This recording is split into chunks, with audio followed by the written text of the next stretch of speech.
allegiance to the flag of the United States of America and to the republic for which it stands, one nation, under God, indivisible, with liberty and justice for all.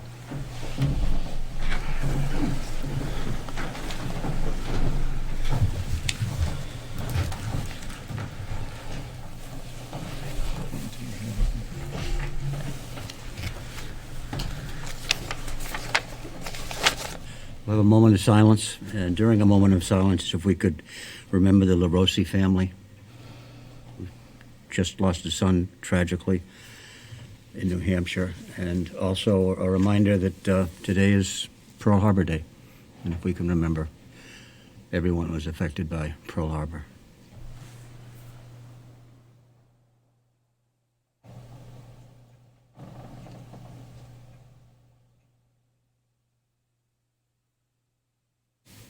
This meeting is being recorded and broadcasted by the local cable company. I'd like a motion to approve bill and payroll warrants. So moved. Second. Any discussion? All those in favor? And I'd like a motion to accept correspondence in the read file. So moved. Second. Any discussion? All those in favor? Aye. Public forum, now is the time for anyone to speak on a matter that's not on the agenda if they wish. And we have a public meeting scheduled at 6:35. So why don't we do something before then, because we have 4 minutes. First item under new business is to renew the following licenses for calendar year 2022, subject to payment of license fee, no outstanding tax issues, the submittal of all required renewal documents, and the approvals were required of the building and fire departments. And I'm not going to list all of the licenses, but I'll list the categories: all alcohol club liquor licenses, all alcohol packaged goods store liquor licenses, amusement and live entertainment licenses, the automatic amusement device licenses, Class 1 auto dealers licenses, Class 2 auto dealers licenses, common vittlers licenses, common vittlers all alcohol liquor licenses, common vittlers wine and malt liquor licenses, congregate housing licenses, farmer series pouring permits, general on-premises wine and malt licenses, public entertainment on Sunday licenses, rooming house licenses, and wine and malt packaged goods store liquor licenses. Is there a motion? So moved. Or second? Is there any discussion? Okay, all those in favor? Aye. We could also act on the resignation of Erin Johnson from the position of member of the Whitman Cultural Council effective November 29th, 2021. Is there a motion? So moved. Is there a second? Is there any discussion or questions? All those in favor? Aye. And we can probably take care of consider authorizing the town administrator to sign opioid settlement participation forms. Would you like to just say a few things about it, Lincoln? I will. You have 3 minutes. I'll get it done hopefully in less than that. Thank you, Mr. Chairman.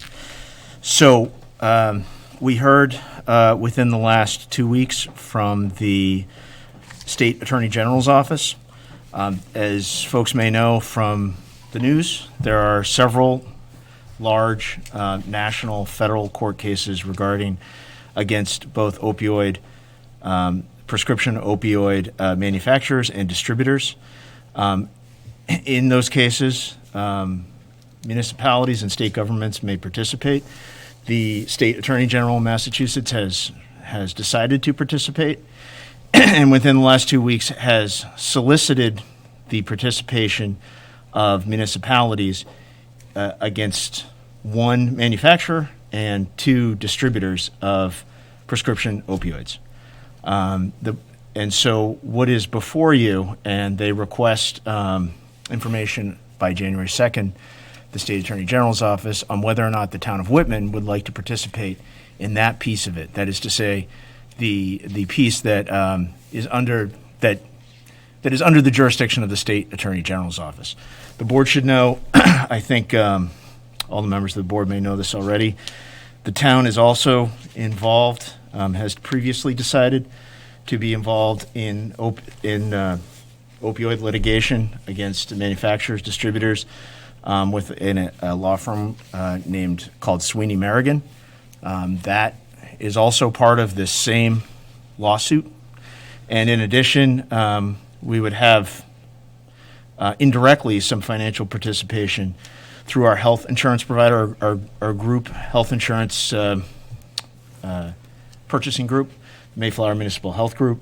And that group has decided to be part of this nationwide opioid litigation. So this is sort of the third piece of that we could participate directly through the State Attorney General's office on behalf of the town. So I think it's a good idea, and would ask for the board's approval of allowing me to sign these forms so that we may participate in the State Attorney General's participation of this settlement. Does anyone have any questions of Lincoln? Okay, is there a motion? I'll make that motion. Second. Okay, seeing no discussion, all those in favor? Aye. And it is perfect timing. It is now 6:35, and it's time for a public meeting with respect to the application of Chadwick Barros Incorporated for a Class 1 auto dealer's license on the premises located at 1235 Auburn Street, subject to final inspection and approval by the building commissioner. Is there a motion? So moved. Is there a second? Is there anyone here from Chadwick Barros? Hi. Hi. Would you like to say anything? I'm Brian Kennedy, and I own the business we sold to Chadwick Barros. JF Mcdermott has been out of Whitman for just about 20 years on 1235 Auburn Street. So we are no longer, we are part of the group, but we are no longer the owner. So it is Chadwick Barros has bought JF Mcdermott out. So our dealership needed to be changed over to Chadwick, so file the forms. I think So that's why we're here. Okay. necessary, yeah. Okay, thank you. So you're still going to be there, you're just under a new boss. And I'm still hanging. They don't want to get rid of me yet. So okay, fine. Does anyone have any questions? Okay. All those in favor? Aye. Now that we've done that, now we have to rescind the Class 1 auto dealer's license for JF Mcdermott Corporation on the premises located at 1235 Auburn Street. And Brian Kennedy's name is down there, but he's remaining. It's McDermott that's leaving. Is there a motion? So moved. Or Second. second? Any questions? All those in favor? Aye. Aye. Good luck with the new boss. Yeah, thank you. Thanks. Thank you. Appreciate it, guys. Merry Christmas. Same to you. Okay, we're scheduled to have a meeting, a joint meeting tonight with the Board of Public Works with respect to about the construction of a new DPW meeting. Is everyone that is going to be here? We could start now. Yeah, I believe. I believe so. Okay. Online. Okay, Kevin, you want to come up to the table? Sure. Right. You get online? Password. Screen.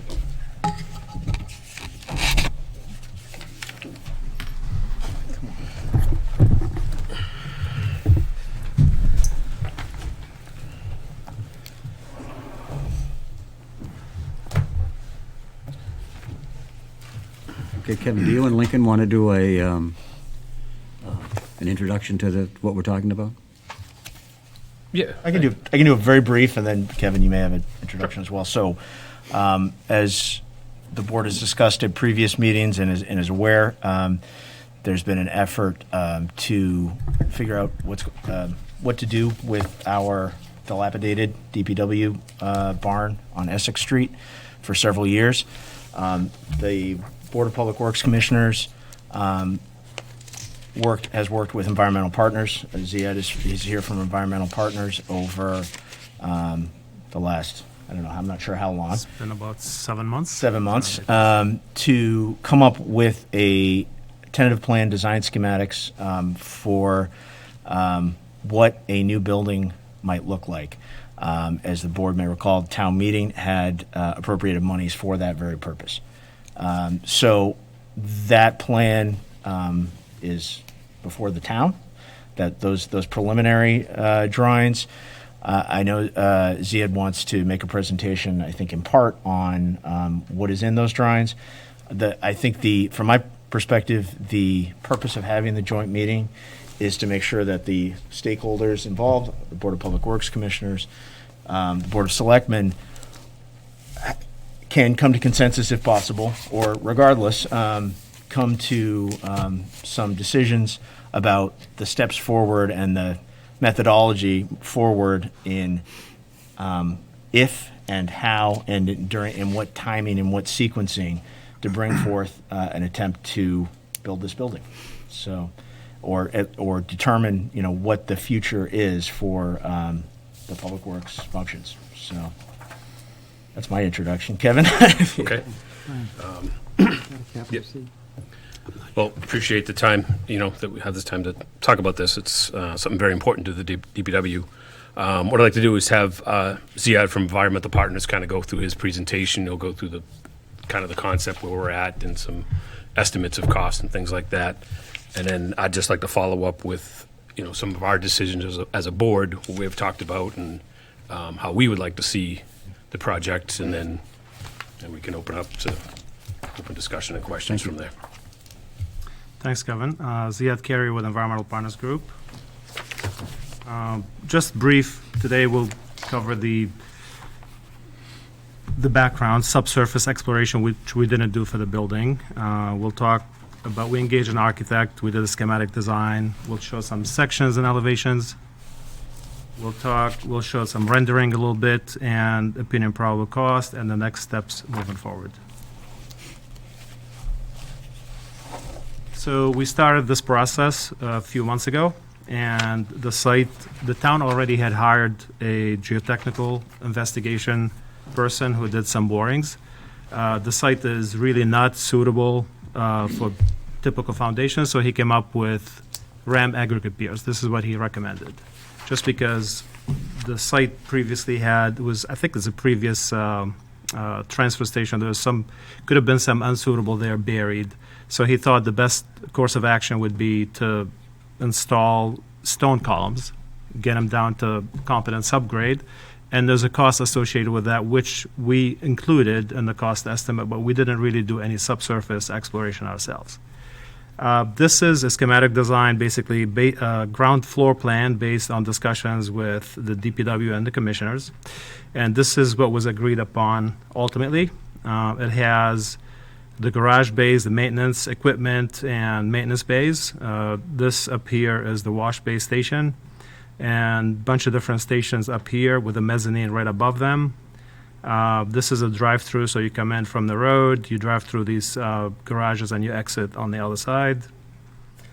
This is an assembly room up here with locker rooms for both female and male locker rooms. Water and sewer, and then the foreman's lounge on this end here, office on this end.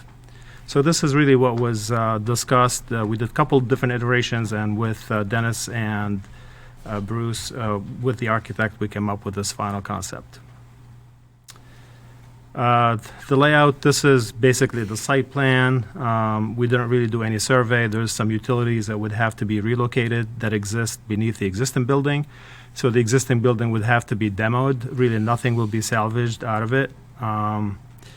And some conceptual parking spots, even though they're not really final, but we're thinking about the side of this building and the front along Essex Street as well. Again, this building would be demoed. Water, drain, sewer will be relocated from within the footprint of the building. Some sections and elevations. The thought process, this would be a pre-engineered metal building, so it would be a steel, typical shallow foundation with a slab on grade. There's no basement, and the columns would be steel, and the roof and the panels would be insulated sandwich panels, just for the ease of construction and just to minimize cost. The next couple slides will show the building, how it would look like from the south elevation, west elevations, and again, the office space on this end, you could see it is lower in terms of the height, and then this is where the facility is, where the garages and the maintenance bays. From different views, north elevation, east elevation. And this would be the typical building section. So down here, you could see this is the interior where the CMU block would be the partition walls. And then above The space would be the precast planks up above. And again, a typical cross-section of the wall section of the building as well. Some 3D views. This is done with SketchUp. The architect didn't really have enough time to put colors on there before we came in here tonight, but this is looking from the street in towards the building. Same view, but just different angle. This is the view from the back of the building. A different view, different angle. And what we did, we put a conceptual cost estimate together based on a couple of facilities that we did, one specifically for Dennis, one on the Cape, one in Tisbury, and ongoing pricing today. So what we came up with was 10 million, almost 10,900,000, and that includes a 25% contingency and an escalation to bid date, just in light of COVID and what the implications of the supply chain and lack of material on the market today. So what we wanted to do, I wanted to have a second set of eyes looking at this. So we hired an independent cost estimator, Cost Pro, and they basically ran the same thing, and they came up with $9,750,000. The only difference is they did not include engineering and OPM services cost in this cost proposal. Their estimate was based on 15% contingency versus the 25 that I had. If you put the numbers together, I think his number is lower than ours, just by 5 or 10% perhaps. He also included a escalation to bid date, depending on when, and then of course he added 6%, a couple different intervals, midpoint, escalation to midpoint, and then escalation to future bid dates, which adds up about $750,000 to the overall cost of the project. So on the next steps, we do have the schematic design. It is schematic in nature. The plans and specs and construction documents would really have to be developed before anybody could really bid it. State laws today, they're required to have an OPM on board. And once the OPM is on board, the process is to go through a designer selection. So the designer will be picked. And when the designer is picked, the process will go to complete the construction document. Next steps would be advertise for bidding, and this would be Chapter 149 process, construction, and the final step would be a closeout.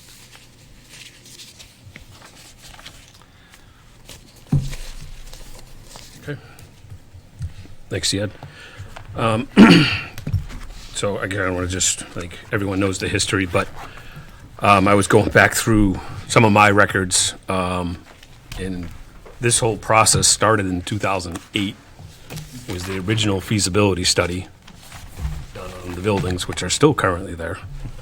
I myself got involved probably around 2011. And then we went to the town meeting in 2012, and we, thought we had a good project, and I think we got very good support at town meeting, and didn't get so good support at town election. And unfortunately, since that 2012, over the last 9 years, and I'm the only member of the DPW board that is still on the board, so I kind of take some of the reasoning and some of the fault that it's taken this long to get back to this point. I think we've done some additional soil investigation.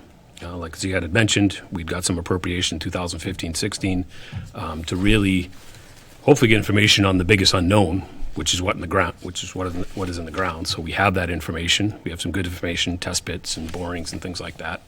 Then we move forward with, as Ziad said, with kind of a conceptual design.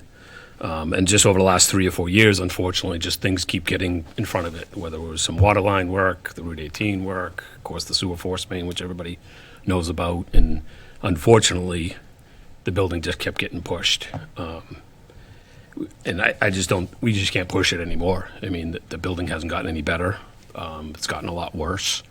You know, we have no, what I'll say, acceptable facilities, bathroom facilities. We have no female bathroom facilities. We have no break room. We have no room for the workers to, you know, change from their dirty clothes to clean clothes. You know, just the basic amenities they don't have.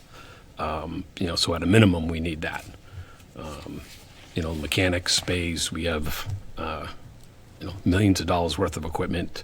The town has invested, the townspeople have invested, you know, a lot over the last few town meetings with truck upgrades. Actually, I just saw Bruce posting, I think it was today, the new lift that we just bought. You know, so things like that will come into the new building. That's a huge help. But we're still working in a building that, you know, doesn't have just proper drainage, proper heating, proper ventilation, just things like that. Just that makes, you know, that's needed and required. So as a board, we've certainly been meeting with environmental partners over the last few months. At our last meeting in November, we discussed, you know, what we would like to see moving forward. As a board, we voted that we would like to move forward with the full project, full value at the next town meeting. That, I'll say that $10 to $11 million. You know, we've, I think, got to the point where we have a good concept, we have a good estimate. I have a lot of confidence in Ziad and his environmental partners, just with the projects that they've done.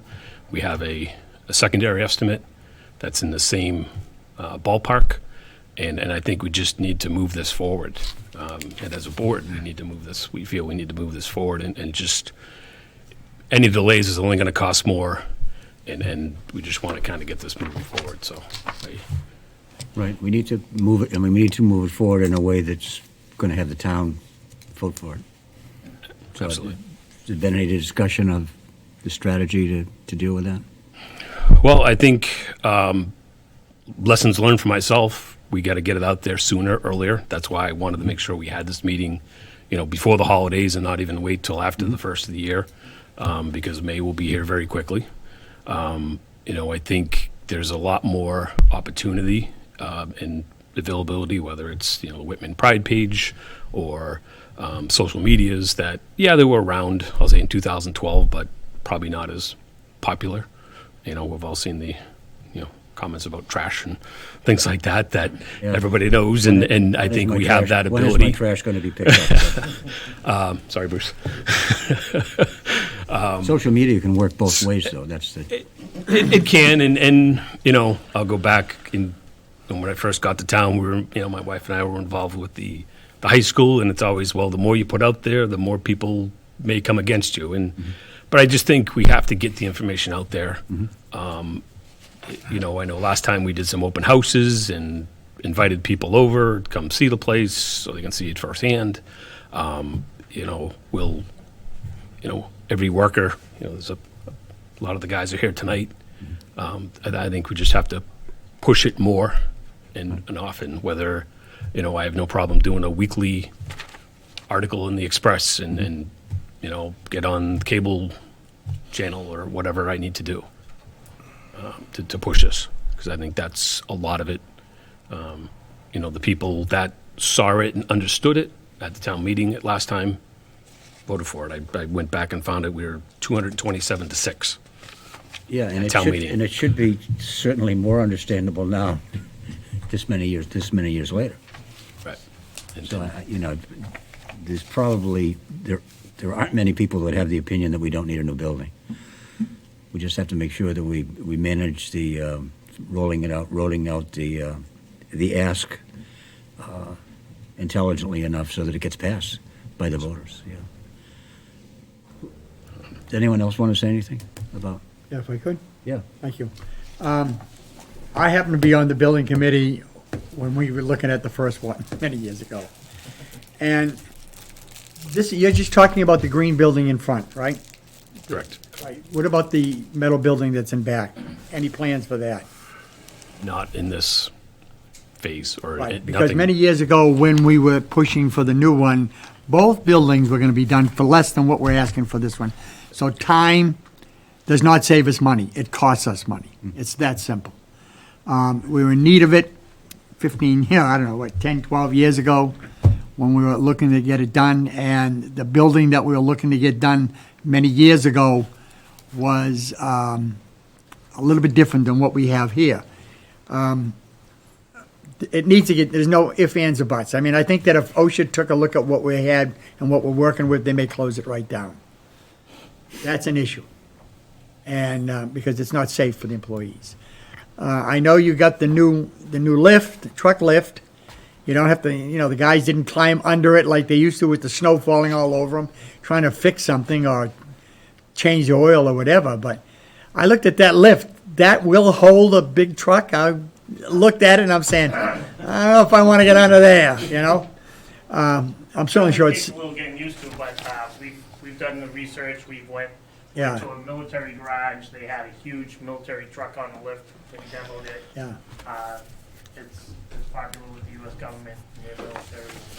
All right. I looked at that and I'm saying, I don't know. I got under it today. Did you? Oh, good for you. I wouldn't have. Anyways, but we've needed this building for many years. And I'm sorry to say that people just think that DPW is nothing but a large garage where you put trucks. It's more than that. They'll know about it when I don't know, we're gonna go out and salt the streets tomorrow night. I know we're supposed to get a little cold weather and snow, whether or not we're gonna salt or not. I don't think we'll have to plow, but the fact is, when it comes time for the town needing the care of the streets and roads and the park and everything and the water and sewer that the DPW maintains, they are as important as any other department in this town. And they need to understand that. And they need to understand that the building that they need to be in has to be safe and secure for those town employees and the millions of dollars worth of equipment that we have for the town. We start leaving trucks outside and like that, they're not going to last as long as they do now. So they need to understand that it's just as important as police, fire, everything. I mean, you name it, all departments are important to run this town. So, open house, we've tried it in the past. Saturday leaf day, when a lot of people are bringing leaves and dumping them, the doors were wide open and people could walk in and look at it, different buildings, and they'd be quite surprised what they would see. I mean, the wash basins for the guys that clean up is ridiculous. They're eating their lunch while trucks are running to keep warm. It's not the way employees should be placed. They need a place to sit down, clean, use the restrooms. They just need it. Just one question, you have a second floor in this, right? No, there's no second floor. There's no just, second floor. Just the mezzanine on top of the, right in Okay. here, for storage only, All right, for storage only, Yeah. all right, because then there's no elevator needed. no elevator. That's all I have to say. Lincoln, did you want to? I would. Thank you, Mr. Chairman. So absolutely, I think everyone in this room recognizes the need of doing something about that building, absolutely, for the employees, so that the employees can properly service the town and that they can, be treated properly as employees. Absolutely. I guess, since you asked, I do think my concern is that with the history, I obviously don't know all of the history. I know the history, but I wasn't here for the history of the project failing at the ballot previously.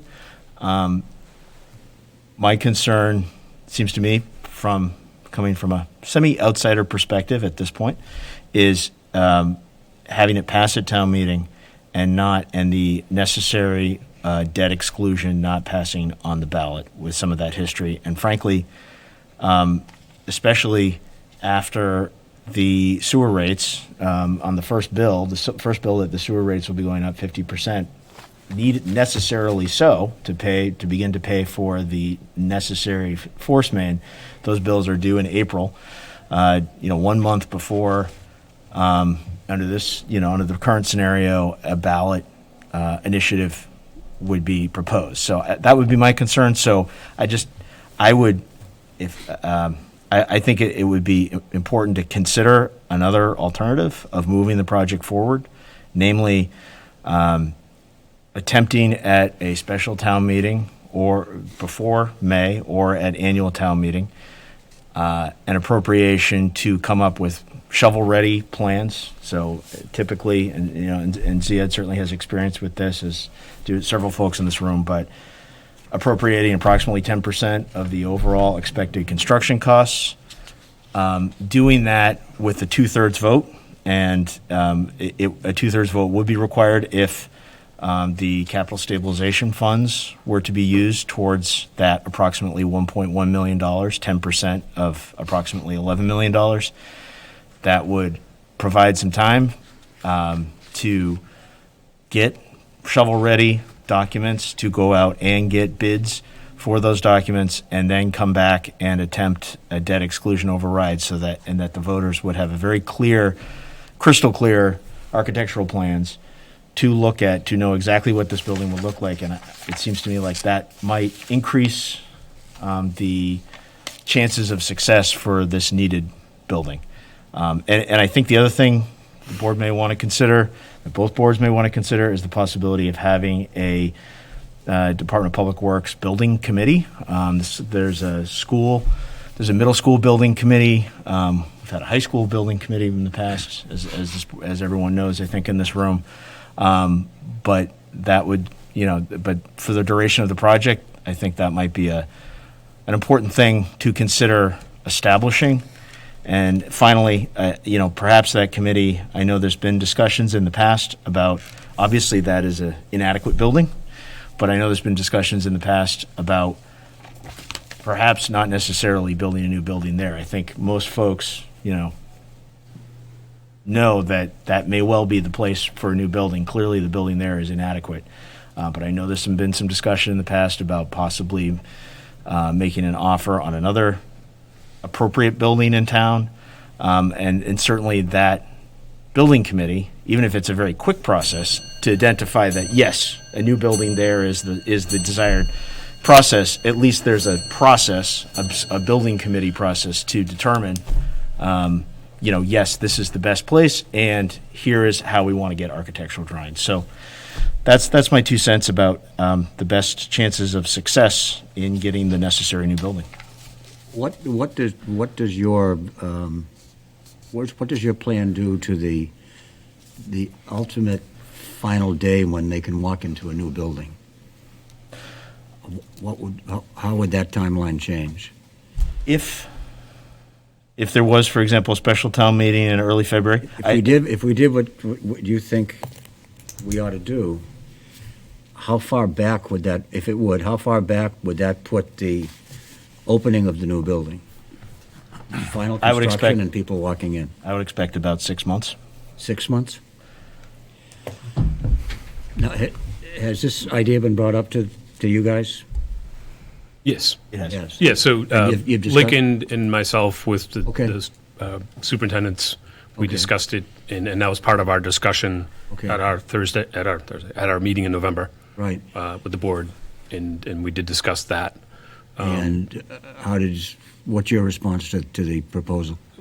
We'd like to move forward with the full project, with the full value at town meeting Because it's, in May. because it's basically saving 6 months' time, Yeah, I mean, I guess I don't know if it passes. if it passes, No, right. But that's- it'll pass town meeting, we know that. Oh, yeah, right. Town meeting into a town election for, obviously, a debt exclusion. Right, obviously, everything going on that it would pass, that we could start design in May and have a design ready for bid by probably fall. And Okay. we're in construction, maybe the first of 2023. Okay. We have someone lined up. And I think, and I don't know a lot about I don't know where the OPM would come into it if we break it up as well. And, if we go traditional, say we look to fund the whole project, we bring the OPM on, as we approach town meeting, go through that process, and then, work through the typical design, bid, build. I would think that's the shortest amount of time we'd need an OPM. I don't know the rules if we would need to have an OPM for this first phase, so that would extend our costs for an OPM. Whether it's 6 months, 7 months, whatever that is. So, like I said, as a board, we'd like to move forward with the full project Okay. with the conceptual that we have now. Randy, you want to say something? I do. Quick question. On both of these estimates, you don't have any estimated cost for any site work, is that correct? There's demolition work and there's foundation work, but site improvements, it's only limited to the building, nothing really beyond the building. So no site work, no cost in Correct. moving so based off this alone, there's a lot of variables. What I'm seeing is I don't understand why we've gotten away from the process that we seem to have always used for buildings in this town. I currently sit on the middle school building committee. There's a committee set up, there's a process to hire the OPM, and that OPM is with you through the whole process. And there are guidelines that you go by. I mean, if you're asking me, would I tell you to put this on the warrant tonight based on this? I would say you are lacking a ton of information. To come forward with schematics that don't have pricing, absolutely not. I think a committee has to be set up, an OPM has to be hired, and they need to follow the steps of building.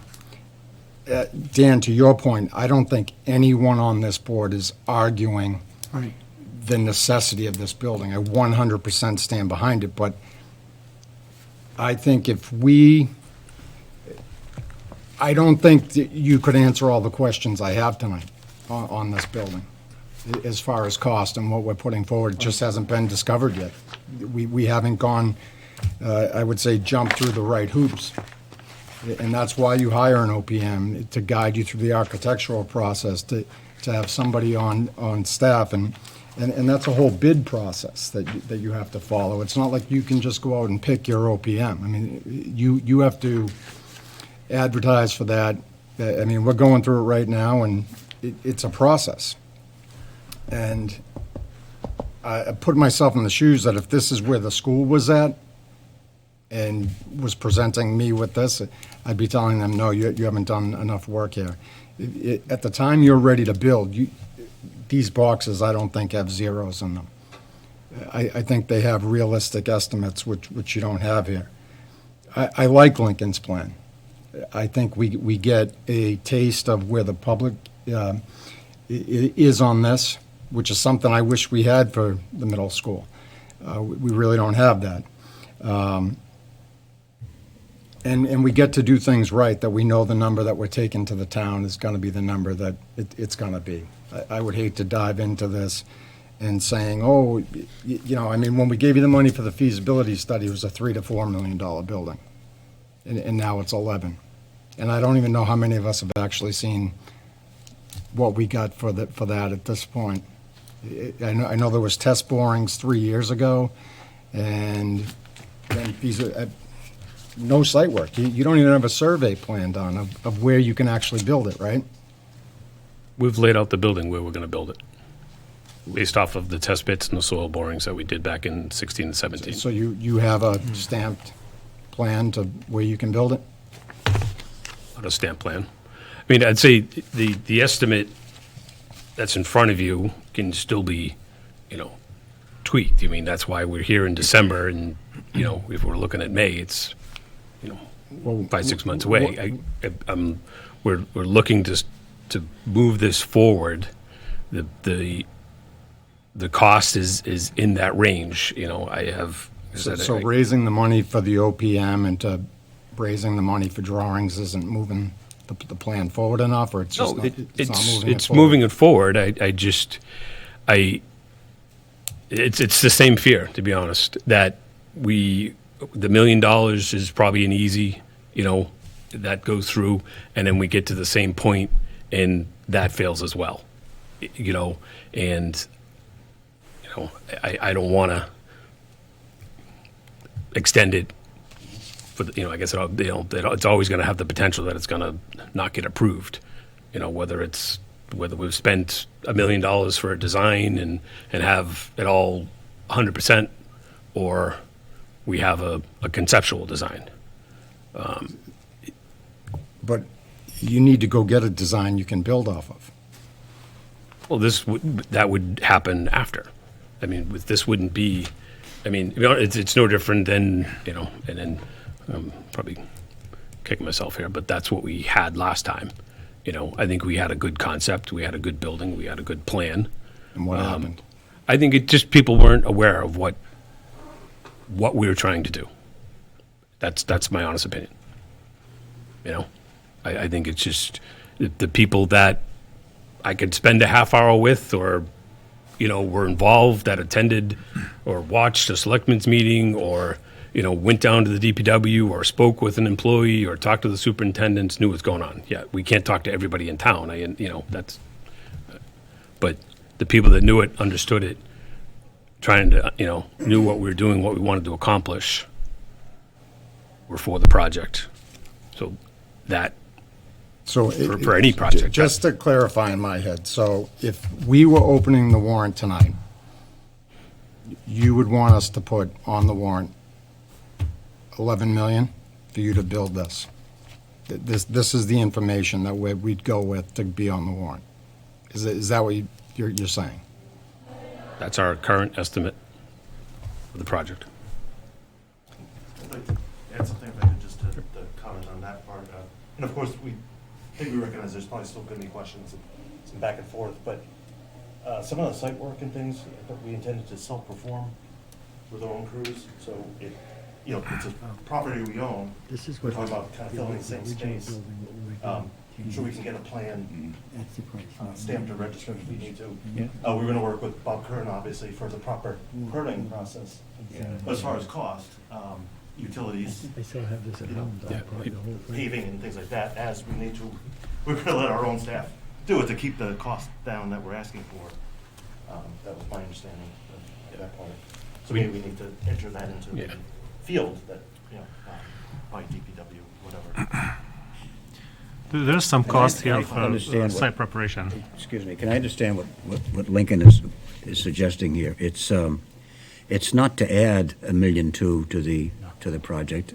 It's to basically pay $1.2 million now and do some of the detail work that Randy sees.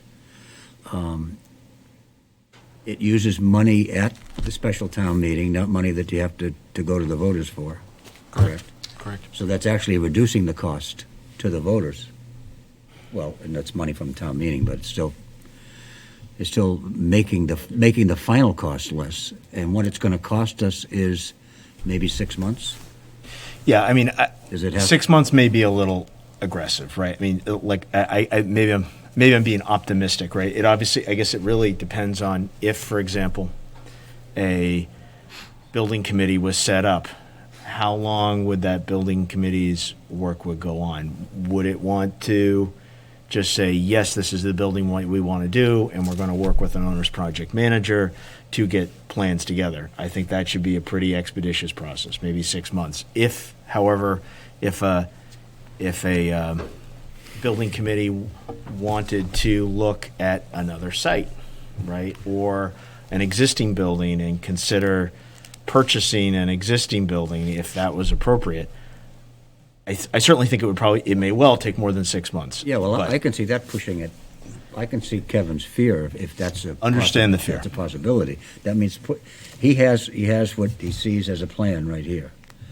A plan that may not have as many details as would be nice right now. However, it's a plan.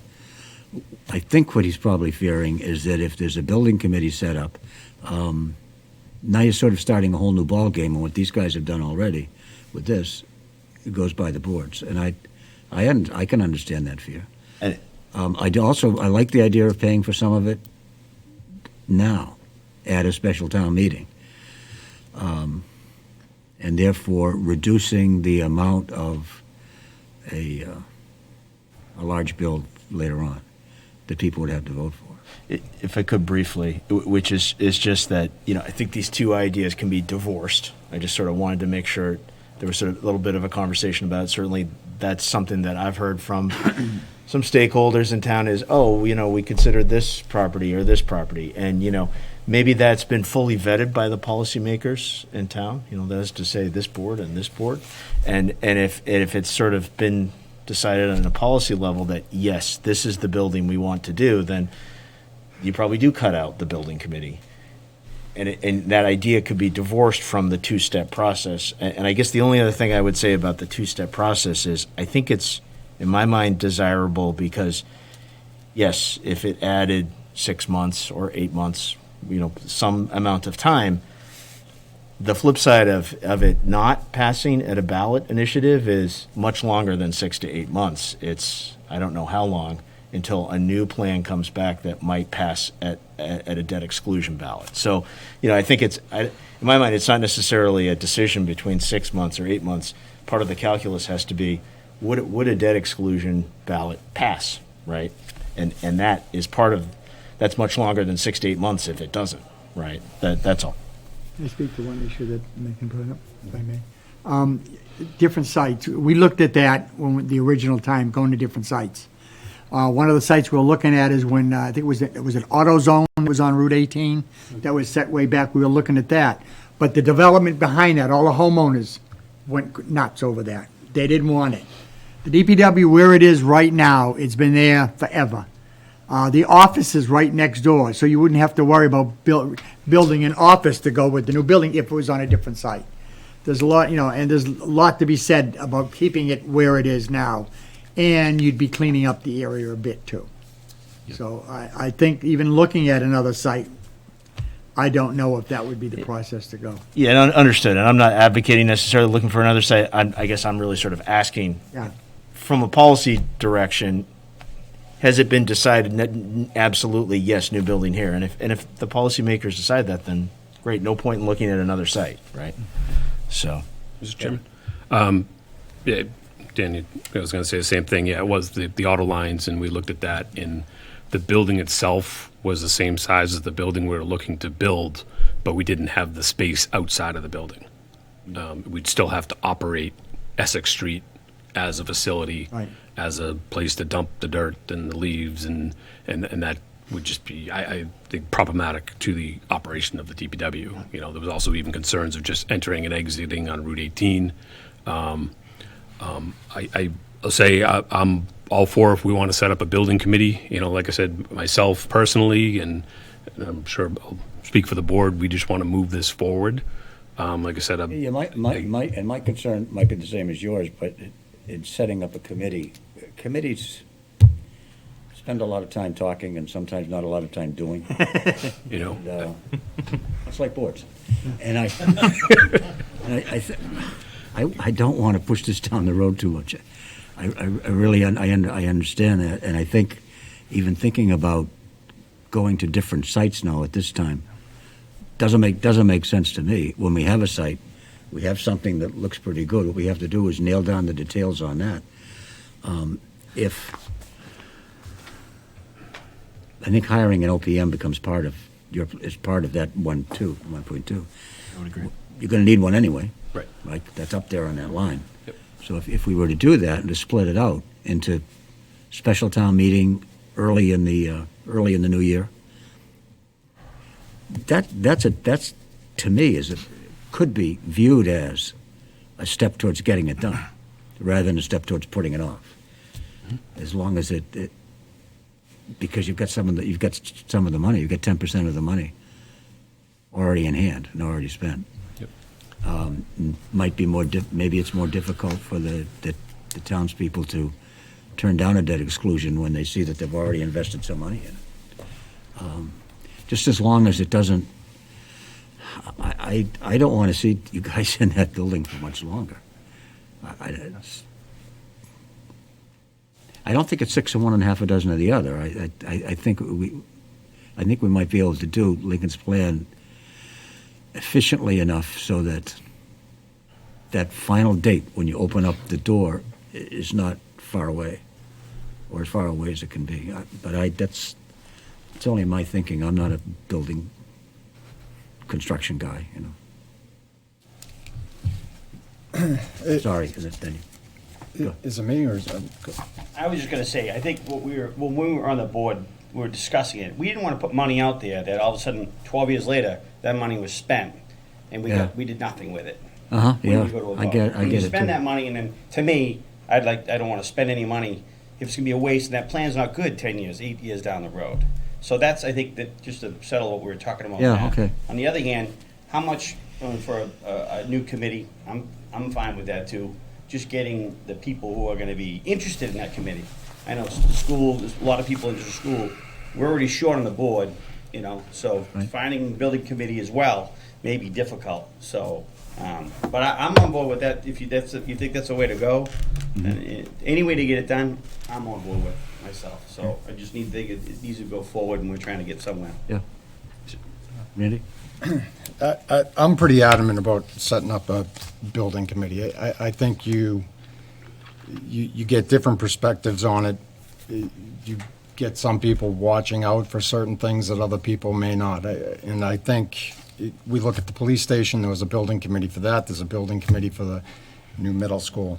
My other part about how I'd like to see this done is when you hire an OPM, and we just went through interviews with this, they're offering that service now of handling your social media, coming to your town meetings, setting up coffee hours. It's the type of thing that we actually need to get out there. If you're talking about we need to get out and talk to people, the right OPM is going to handle a lot of that for you. And I just went through that.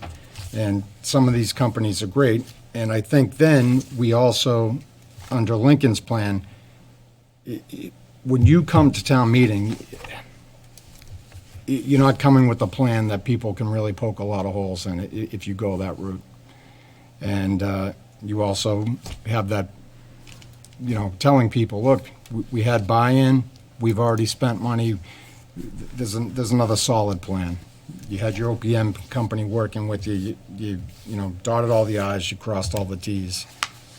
And unfortunately, I don't see it with this plan, and that scares me. Justin? I have a bit of a financing question for you guys. So the capital plan the town developed back in, I want to say 2018, 2019, had ranked this as one of the neediest projects, but included about 2/3 of the cost coming from the enterprise fund. How do you guys see that split working out here? We have no issue using as much as we can, Okay.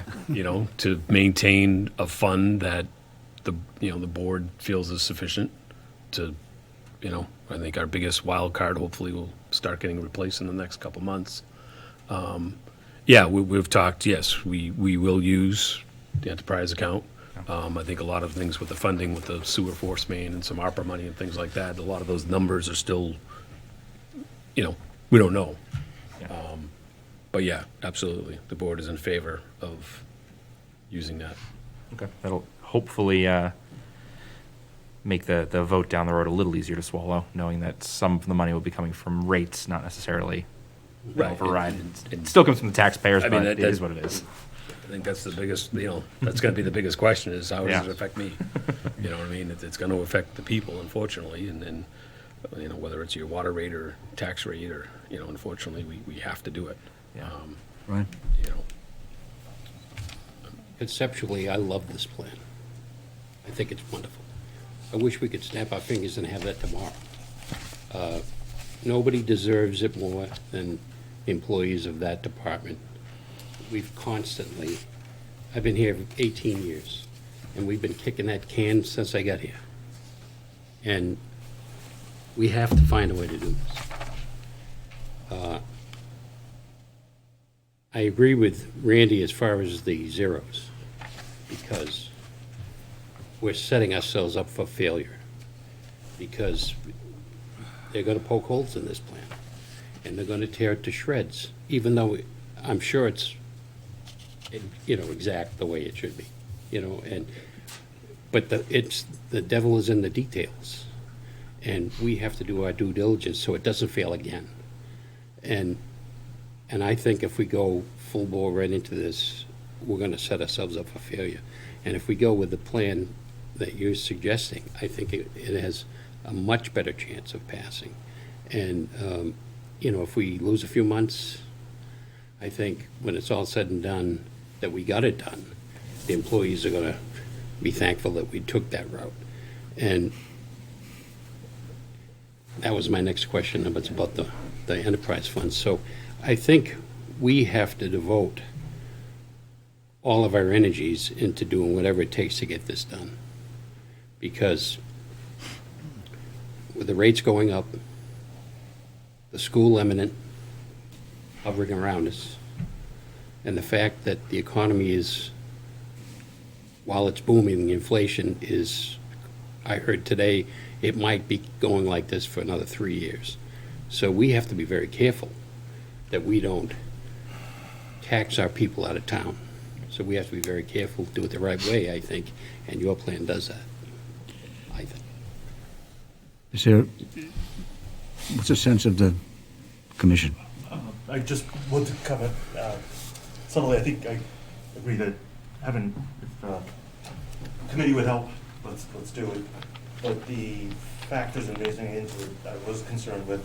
I feel like maybe we haven't convinced everybody at this table that this is necessary if we're talking about other properties and things like that. So if we can do a little more work to come up with a pro and con list to make that clear, I think that would help. So I want to make sure we're talking about what's part of that two-part plan. But then also, unfortunately, what's happened, I've been involved for 7 years. There's been the capital planning meetings and other committees. I don't know what happened, quite frankly. I've been on the board, but that $3 million, I don't think I ever saw what that really comprised, developed. So we went from like a 7 million back in 2008 down to 3. Maybe that wasn't realistic, but as you said, nothing goes down. We've gone back up. It's going to keep going back up. That's all. It's just we need to convince everybody there's no choice. It's I don't know where it will go. The roof hasn't caved in yet, but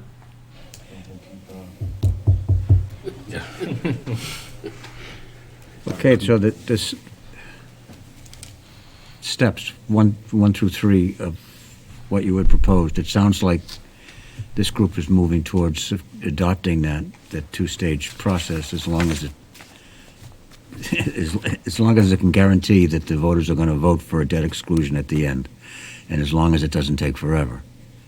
They have to have a feeling. They have to have a feeling that we all have to have a feeling that this is moving forward with some kind of deliberate speed.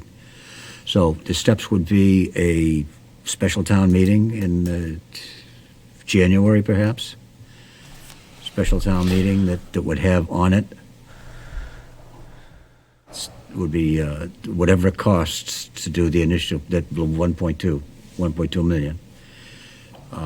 A clear indication of the steps that would be taken as far as setting up a building committee, who sets up the building committee, how we go through that, so that by the town meeting in May, we have, I would say that. I think this should get us ready for a town meeting in May in which we actually can set up a debt exclusion vote then, right?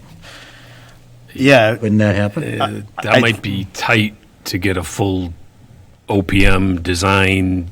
I think that this is Brendan saying I wouldn't want to go with a fall town meeting. That was going to be one of my questions. Would the board be willing to look at a fall? Sure.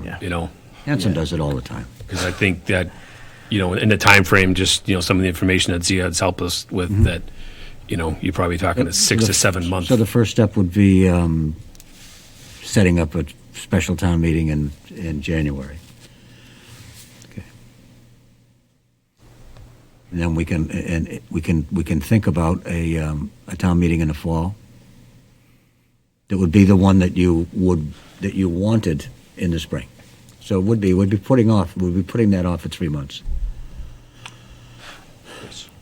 Yeah, and I think that's a achievable time frame if, if we want. And what we buy for it is some more planning, some more details, Yep. and some of the money in the final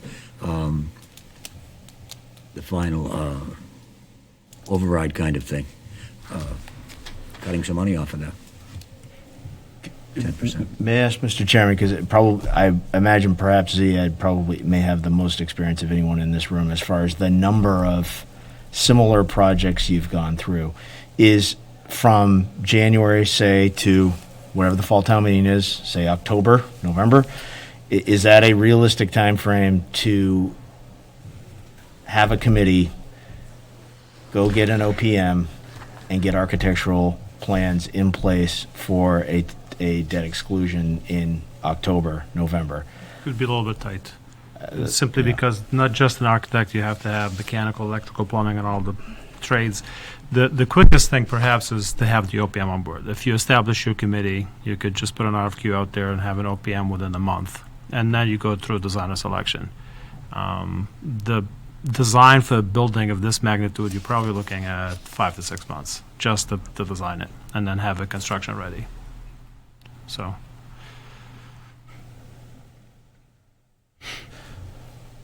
So, yeah. Okay. Anyone have a motion they would like to make? Motion to form a building committee to look into a DPW project? I think the first thing would be to set up call for a special town meeting in January. That would To raise funds for full feasibility study to include architectural drawings and site plans totaling no more than 10% of the estimated cost.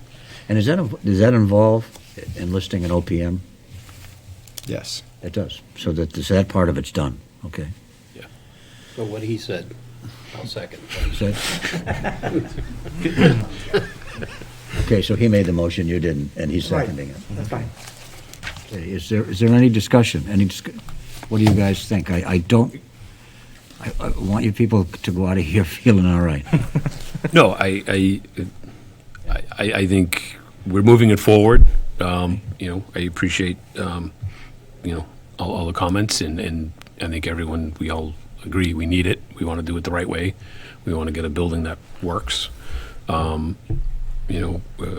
The board and really the superintendents themselves have spent a lot of time, we're trying to keep it as simple, rectangular, single-story, metal frame, Right. no thrills besides heat, water, lights. Bathrooms at work. Bathrooms at work, and that's some of the, the thought process behind what we presented today was just a, simple metal frame building, and certainly, in invoking a building committee, I'll stand here right now and say I volunteer because I want to see this through more than anybody.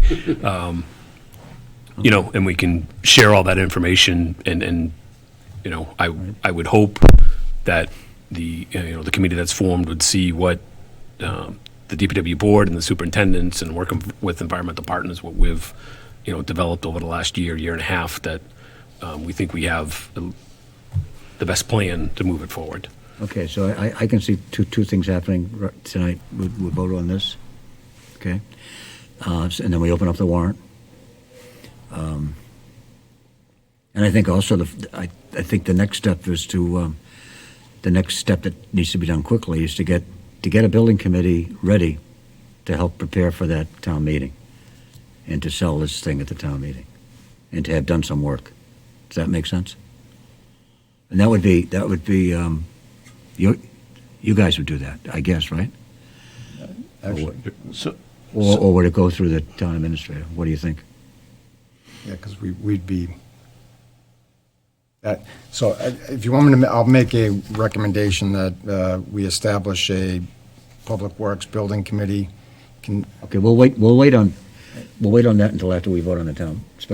We got the special town meeting thing. Any further comments on that? Yeah, when do you expect to have that? So I'd like it in January. could I suggest that that there's two key decisions before the board. Number one, whether either in this, probably in this item, rather than the discussion and possible vote regarding special town meeting, opening and closing the warrant, specifics about the warrant article. So we know we're talking about, I guess, $1.1 million. That's 10% of the $11 million estimate. If that's the board's wish, I can have I'd like a recommendation. I'd like a little feedback as we're drafting a warrant article regarding the funding sources, the specific funding sources. And then I think the second major question in my mind in front of the board is, if there is a building committee, is that building committee's membership set up in a town, at town meeting, and its membership and its purpose? Or is it just set up as appointed by the Board of Selectmen, a creation of the Board of Selectmen? But I still think we'd want a clear purpose, a mission for that building committee. That's my suggestion about sort of the two major decisions in front of the board. I would say we're not opening the warrant tonight, so we have time to talk about how funding issues and to work that out. We could have voted to open the warrant tonight, but we don't have a warrant to open. Right. That's what. Well, we wouldn't have. So I think Lincoln's got some work to do between now and the next time we meet. As far as the committee, I was going to make a motion to establish a 10-person committee consisting of 4 members of the Public Works Department, the town administrator, 1 selectman, and 3 members at large. Would that be 10? That's up. I like that. Yeah. Okay. Right now, we got a motion on the floor to have a town meeting in January. Do we have to have a specific date? We do not need to have a specific date tonight. The warrant would simply need to be finalized at least 14 days before the desired date for the town meeting. Okay. Later on in the meeting, you're going to be giving a report on the search for the assistant town administrator, which may, I think, call for the need for us to have a meeting on the 21st of December. 21st of December, could we have whatever we need to have in place to schedule to open up the town meeting warrant? Yeah, so, yes, so you could So what we're going to vote now is to have a special town meeting in January to begin the process of finally getting a DPW building, amongst other things maybe. And we will have the details that we need on the 21st as far as funding sources and all of that. Yeah, I could prepare a draft warrant article Yeah, okay. that Did we get- specifies the funding sources, leaves out, it sounds like, well, depending on the action on Selectman Lamatina's motion, it probably leaves out the issue about the building committee. That may be a creation of the board, and simply appropriates the money. Yeah, okay. Okay, so I understand what we're voting on now? And it's, and we'll establish the date at that 21st meeting too. Okay. Okay, all those in favor? Aye. Okay. Opposed? Okay. Randy, you got another motion coming up. We'll make a motion to establish a Public Works building committee. Makeup of that committee should consist of 4 Public Works commissioners chosen amongst themselves, the town administrator, 1 selectman chosen among the board, and 3 members at large by interest shown and qualifications that may benefit the project. Is there a second? Second. Okay, any discussion on that? The members at large voted by this board? Yes. Okay. It's 9 I members? think that's 9. Oh, is that, all right, 4 members at large then. 4, 1, that's 10. There we go. I have a question before you. Yeah.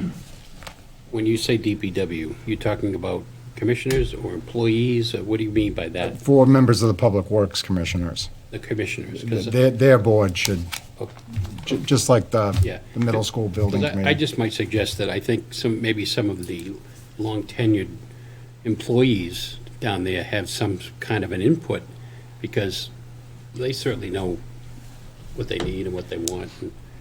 And I just think it might be a good idea to Be have somebody considered like public that. at large? Yep. Yeah. Public at large, Yep, yeah. members at large You with, could Well, recruit My only question with the commissioners, if we have more than two, if we have three, we are now in our meeting. The commissioners meeting. So it would probably only have to be, it only probably could be two commissioners. Right. And I would suggest the two commissioners and two superintendents, make up that four. That's not a Might I bad idea. suggest the, I do, I'm wrong if, No, I mean, It it is would three be a of us that meeting, meet. it would also be a yeah, meeting of the yeah, if three of us commissioners, meet, it would be a DPW meeting, and I don't want to have to, Right. the we're already, building commissioner might be one that you might want to add. two into- commissioners, definitely, the two superintendents, and then we could keep the four at large. You want to repeat it, Randy? All right, I will make a motion to establish Public Works Building Committee. Membership will make up 10 people, the two Public Works Commissioners, 2 members of the Public Works Commission, the Town Administrator, 1 Selectman chosen by vote by this board, and 4 members at large, chosen by this board by qualifications. Yeah, based upon people showing their interest and maybe our recruiting people from the people that Brian just mentioned. Yes. Just an Okay, idea. is there a, Be the most qualified. Yeah, that's what I figured. is there a second? I want to clean up Randy's language. 2 commissioners and 2 superintendents. Yes. Okay. Whatever. I'll Any, second it. I'll second it. Okay, discussion? Sounds good. Seeing none, all those in favor? Sorry, very briefly, just a clarification. 2 Public Works Commissioners identified by the Public Works Commissioners, identified by the Selectmen, was that your intention? They can pick their 2 amongst themselves. I just want to make sure, Yeah. yeah. And then Sorry. the 2 superintendents, yourself, our board will vote 1 selectman, and then the 4 members at large, chosen by this board by qualifications and what they may bring to the project. All those in favor of that? Okay, great. Bruce, check your email. I sent you a picture of what the last project was in 2012. I have it right here. I have it.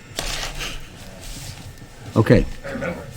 I think that might end our joint meeting. I hope it was, I hope it's going to prove to be fruitful. We appreciate it. No, certainly, appreciate the you? time and Thank you. the support. Okay. Nice work, Brent. Thanks, guys. I'll give you guys a chance to clear. Boy just came loose for something. Maybe it's- Thank you, gentlemen. Thank you. Thanks, Dennis.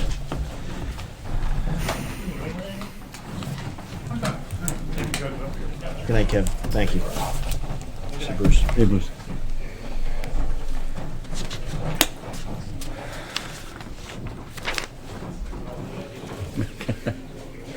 Emptied the room. Look. we got left. Okay, the next item on the agenda is the discussion and a possible vote for a special town meeting, opening and closing the warrant for said meeting. What we've done is we've said that we're going to schedule one in January. We're going to finish those details at our December 21st meeting. Okay. So I think that covers new business. Old business, financial policies. So, as the board recalls, at the last meeting, you had a first draft of 3 proposed suggested new financial policies and 1 amended policy. As a quick reminder, one would have to do with general financial management policies, including addressing the discussion the board had previously had, we had previously had regarding expected debt levels for the town. The other being a procurement and federal awards policy as recommended in the management letter from our auditors, Melanson. The third being a suggested procurement card policy, and the fourth being proposed amendments to the disposal of surplus property policy. So, obviously, happy to talk more about it, answer any questions there might continue to be, and continue the conversation about them. Okay. Anyone want to continue the conversation? Anyone have any further thoughts on what's being proposed? I'm still, number 3, I'm still not sure about having a procurement card, about the value of having that. That I think that the current system of someone pays for the stuff and then gets reimbursed makes sense, and I think it keeps us away from some necessary messy business.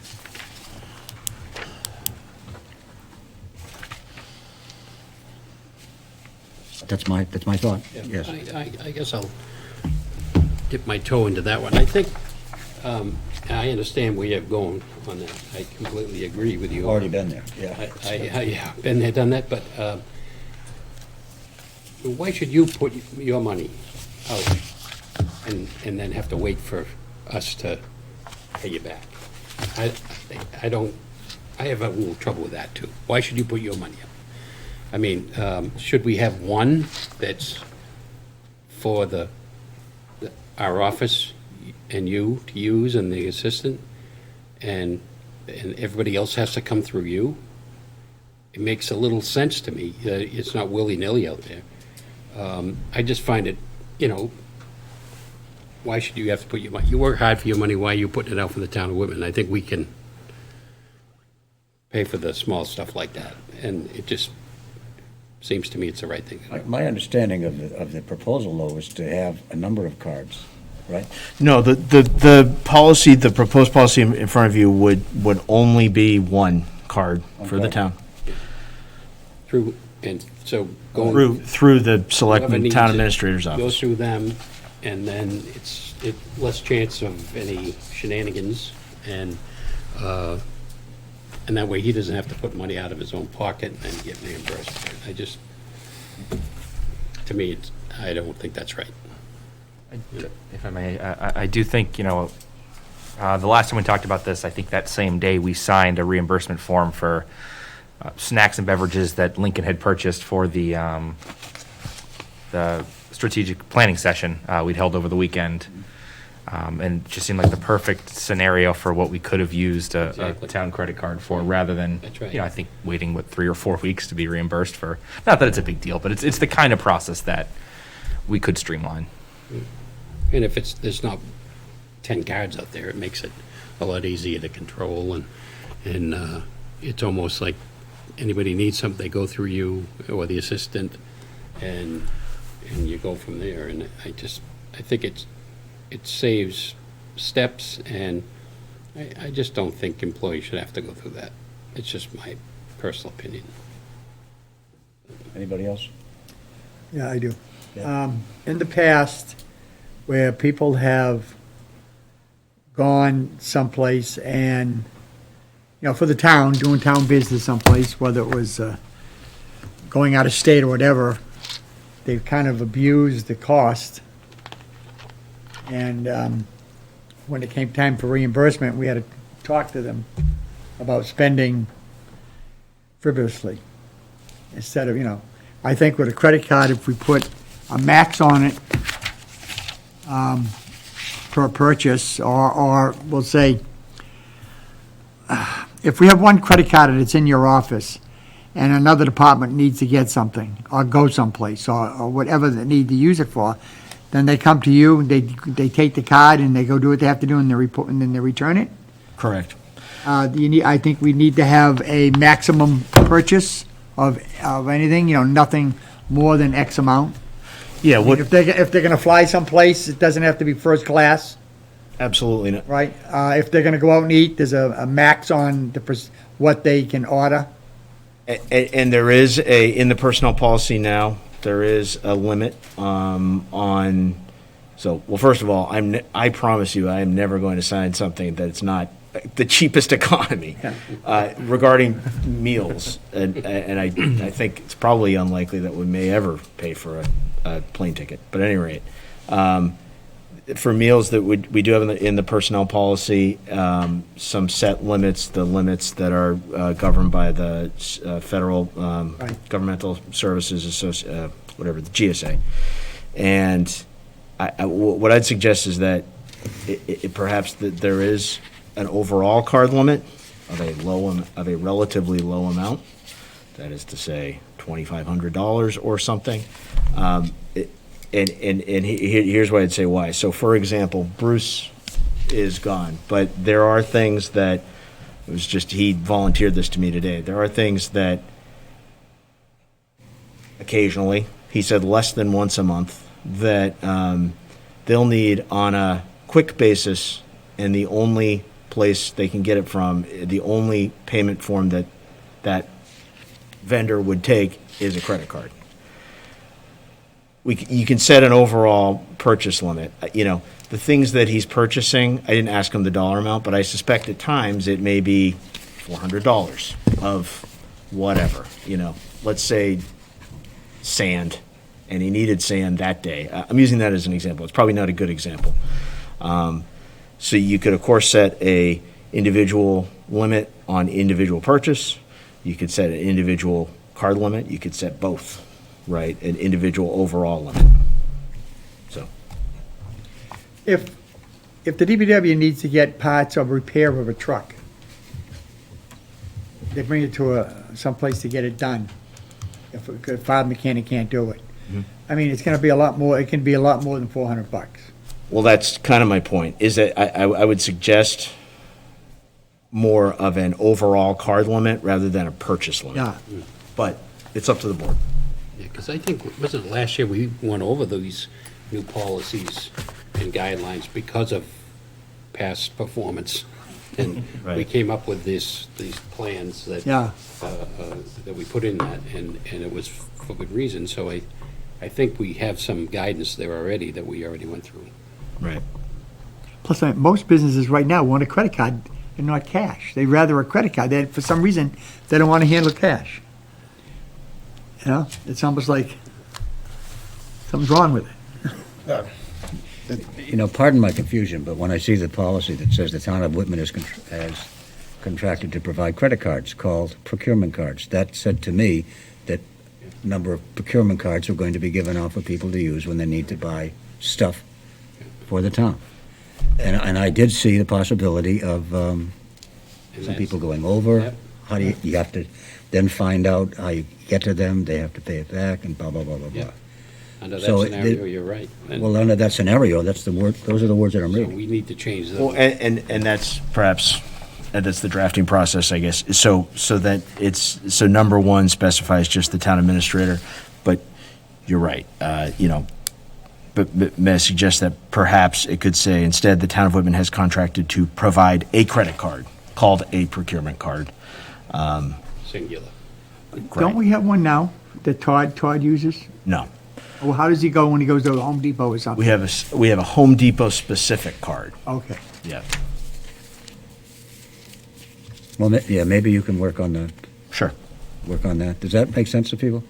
Yeah, It's just, the policy itself sounded like we were Yeah. in the business of giving out credit cards. Yeah. it does. To employees. And that's a bad idea. That's what I thought. But the second sentence says, this program allows designated users, with an S, to make purchases by phone, blah, blah, blah, blah, blah, blah, blah. The S off. Just clean up the language. I can come back with a draft that it makes it all singular. Yeah. How's that sound? Okay, the rest of it, do people have anything they want to talk about? The debt limit? Anybody have any changes to that?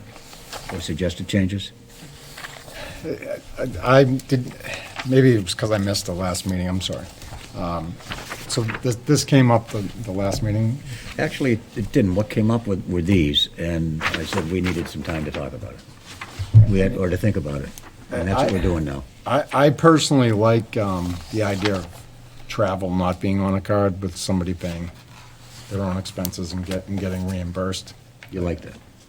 I like that. Yeah. However, I do like the card for an issue like getting when you're inviting the public in, you're providing some refreshments and things. I don't think that should come out of somebody's personal pocket. Or even like,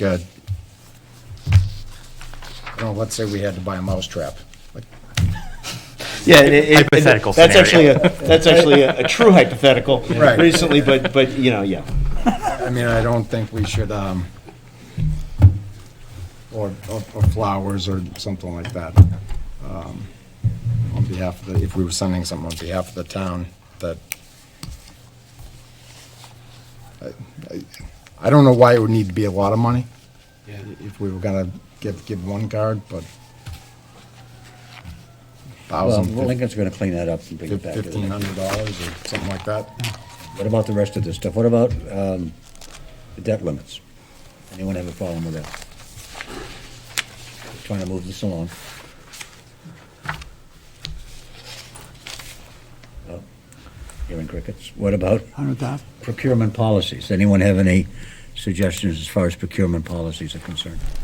And those are ones that were suggested by, Yeah, these are actually, so the Melanson, our auditors, Yeah. asked for a policy, and this is the policy That they sent. that I wrote, well, anyway, that I wrote for Hanover and then changed it for the Whitman experience.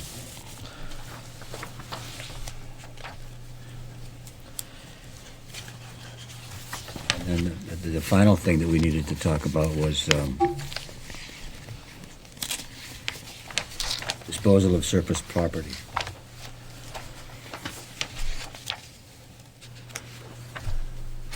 Changed. And what was the major change in that? So the major change there is right now, the disposal of surplus property policy requires that anything, regardless of value, under $10,000 needs to be advertised in the newspaper. And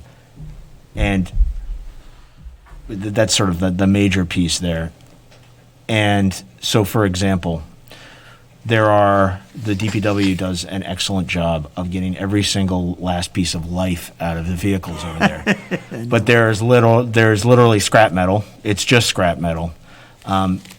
We should get rid of it. In my mind, we should get rid of it by getting it to a junkyard and getting the maximum price for that scrap metal and getting the industry price and moving on, getting that money into the general fund rather than, for example, putting a rusted Hulk and having to post it in the newspaper. I just don't think that makes sense. Yeah, waste of money. Just waste time and money. Yep.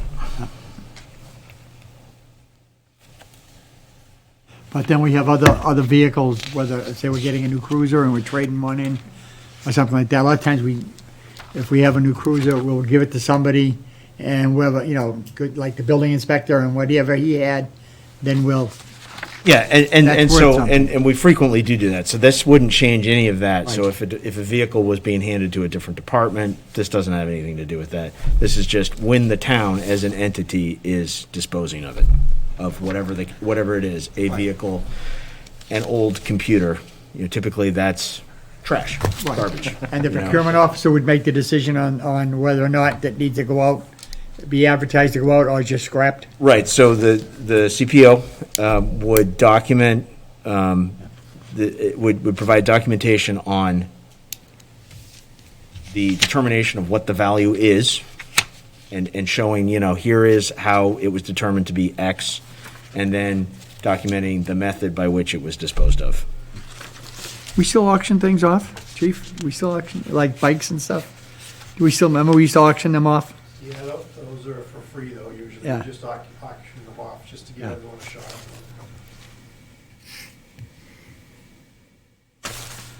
Okay, does anyone have any Oh, that's good. changes to be, any additions to that or reactions? No. Okay, so, and the debt limits have, so far, I guess nobody has anything, any issue with that? Those were recommended out of the Budget Policy Committee. Yeah, the budget working group, and then I made some changes to make it be more specific to the Whitman experience, to the Whitman reality. I think those were But Duxbury nothing major substantive change, no. Okay, I'm hearing nothing, so You want a motion to accept? Yeah, we have four things that he mentioned. The debt limits, the procurement policies. We're not going to be voting on the procurement card. He's going to come back with some other language on that. And then the policy for getting rid of surplus. That's what, three of them? We have three of them. I will make a motion to accept the disposal of surplus property policy as amended. Make a motion to, within that motion, to accept procurement of in federal awards policy and accept financial management policy as presented. Is there a second to that? Second. Any discussion? All those in favor? Aye. Well done, Lincoln. Thank you. Thanks. Thanks for the work of the Budget Working Group previously. That was helpful, very helpful. Thank you. Okay, town administrators report? Yes, thank you. So regarding COVID-19, I think a lot of folks know that we are experiencing a pretty significant uptick in the positivity rate. So for 6 straight weeks, the positivity rate of those tested in town for COVID-19 has risen for 6 straight weeks, and particularly in the last 2 weeks.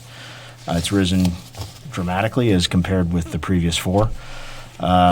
So, you know, we know from the news that the Omicron variant is in the U.S. and that the Delta variant is the primary variant that's being transmitted now for COVID-19. The vaccination rate, the full vaccination rate, has been slowly ticking up. We are at 61% now, and that is including just within, it's been a little bit less than a month, where the state has been tracking the full vaccination rate for those between 5 and 11, since the Food and Drug Administration just recently approved the Pfizer vaccine for that group, that age group. But nevertheless, including that age group fully, it is at 61% of Whitman residents who are fully vaccinated. As the board knows, Chief Clancy's been providing excellent updates regarding the positivity and everything to the board. The other thing I would mention, there have been 2 fully open to the public booster clinics. Those have been certainly very well received. There's the booster clinics have also been completed at the Housing Authority and in getting boosters to those homebound at the Housing Authority. So that process has been completed. There is another booster clinic generally open to the public on December 9th, 2 days from now. It's full now, and the chief can speak more about that. But in the last week, presumably because of the news about the Omicron variant, while there had not been a lot of interest in boosters prior to that, there had not been like this crush of interest. In the last week, there has absolutely been a crush of interest from people in getting that booster shot. So in response to that, I met today with the town's COVID-19 clinical coordinator. She and the chief are absolutely right on this in quickly setting up at least one more day of clinics on December 15th. That was live on our website, whitman-ma.gov today, for people to go up and sign up. Further, ordering a pretty significantly more, a larger number of booster shots so that they are available with the increase in interest that we're experiencing, to make sure that if that increase in interest continues to be there, that we as a town are there and doing everything we can to attempt to slow and stop this pandemic, which is getting the maximum number of people vaccinated and fully vaccinated and getting their booster shots. So that order's in. From speaking with the town's COVID-19 clinical coordinator and the chief, it seems as though right now, first and second shots for people, there isn't, unlike boosters, those are still generally available, in the private market, so to speak, at CVS and Walgreens and Duval's. But certainly, we're monitoring that, and she's monitoring that to think about, if they're not easily accessible, do we want to go back and think about first and second shots and doing clinics for those? But again, right now, what we're working and focused on, and they're focused on providing booster shots and providing booster shots to the maximum number of people who want them. Finally, with COVID-19 that I'd like to mention is there's been renewed conversations with the schools about the possibility of having vaccination clinics in the schools. We're certainly letting the schools be the leader on that. I think it's important that the schools are the leader on that, but the town and specifically, Chief Clancy and his team are, right there to assist and, and be of assistance in getting those clinics up and running if the schools so choose that they do want to pursue that. I think those are the high points that I wanted to hit regarding COVID-19.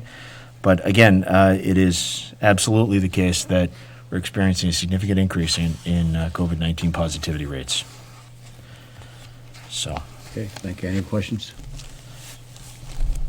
Grim? Yes. And this is for probably Chief Clancy. Do you know if the state is still doing contact tracing? What they had said is, we had received an email that they were gonna stop it. As well as in the weekly report I gave you guys, I also told you how many houses were under quarantine. That was also stopping. I did read something today that I believe contact tracing is coming back, but I can't say officially. I will look and shoot about that. I believe they're looking at the spike. And as I said in the report, this spike is not unexpected.